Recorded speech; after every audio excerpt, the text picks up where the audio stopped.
again. Alors je vous retrouve aujourd'hui pour une revue book, encore une autre, sur la magie du foyer, trucs et astuces d'une vraie sorcière de Rachel Patterson aux éditions Danae. Donc c'est un livre qui coûte 16 €, qui est assez fin et on vous dit plongez au cœur de la cuisine ordinaire d'une sorcière extraordinaire. Préparez-vous une tasse de thé, installez-vous confortablement et entrez dans le monde merveilleux de la cuisine sorcière. Eau de lavage, bâton de fumigation pour votre corps et votre maison, bouteille sorcière, sac médecine, poudre magique et offrande, ce livre vous donnera une vue d'ensemble sur ce qu'est une sorcière de cuisine, sur ce qu'elle fait et sur la manière dont elle s'y prend. Donc, vous avez un livre très très joli. Ici aussi, on voit que chez Alliance Magique, on prend le temps en fait de nous fournir à chaque fois quelque chose qui est assez sympa à lire. Donc là, vous avez un livre qui est pas mal développé, un sommaire très développé en tout cas. Vous avez de belles photos, l'introduction et on va passer, voilà, des ingrédients de base qu'on peut trouver dans la cuisine. Donc là, c'est ce qu'elle a, elle, dans son placard la plupart du temps, avec quoi on peut commencer. Donc, on n'a pas forcément tous les mêmes épices, etc. Mais c'est vrai qu'on retrouve assez facilement ce genre de choses. Créer une cuisine sacrée, donc on peut voir voilà comment elle fait, donc surtout le nettoyage parce que bon déjà pour l'hygiène mais aussi le nettoyage, le fait d'être rangé, etc. ça permet d'avoir une meilleure circulation, une meilleure de se sentir mieux, donc voilà.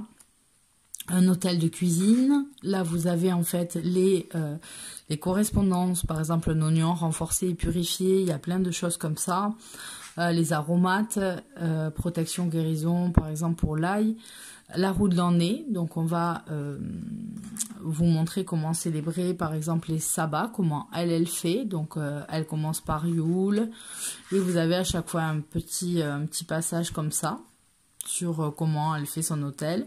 La lune, donc comment elle célèbre la lune. Les éléments, voilà, comment travailler avec les éléments. Donc vous allez avoir pas mal de choses sur les éléments. Si par exemple là, on prend l'air, on va vous parler de l'air, mais on va vous donner aussi ses correspondances, ses lieux, la magie, les plantes qui le concernent, le métal, etc. Donc c'est très très sympa. C'est un petit livre assez riche, il est petit mais il est riche. Travailler avec l'énergie, la magie des bougies, donc quel type de bougie utiliser. Donc là, vous, en fonction de ce que vous voulez, par exemple si vous voulez quelque chose sur la méditation, quelle couleur vous allez utiliser, comment habiller votre bougie, comment la parfumer, qu'est-ce que vous allez mettre avec les pierres, comment se pratique la magie des bougies. Donc vous avez pas mal de trucs et puis ensuite on vous propose quelques rituels ici, des petites parties grimoire.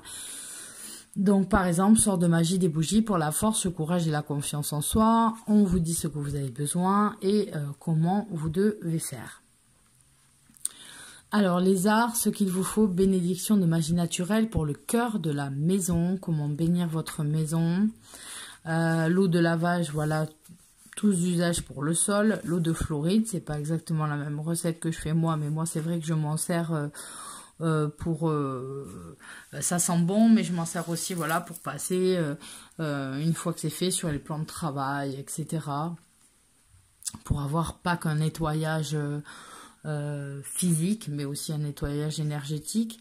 Donc comment faire de l'encens, donc vous avez plusieurs recettes à nouveau pour fabriquer vos propres poudres d'encens. La magie des poupées, donc ça aussi les poupées, après vous avez les runes, je ne sais pas ce que vous faites en magie, mais moi c'est quelque chose de plutôt naturel, pas de choses très alambiquées et en fait on ne voit strictement rien la plupart du temps quand on vient chez moi. Pourtant il y a des choses empreintes de magie un peu partout, mais si je vous le dis pas, vous ne le savez pas. Et c'est certaines choses comme ça que j'ai envie de vous proposer, vous montrer comment on peut comment on peut le faire, voilà, et donc voilà. Donc ensuite vous avez des pages sur le jardinage, donc à chaque fois vous voyez que quand je vous parle, comment ça s'appelle, je me disperse. Donc vous avez ici la liste, une petite liste en fait sur avec les mois, les plantes qui sont concernées, etc. Mais c'est sûr qu'après c'est une liste différente, ça dépend là où vous êtes.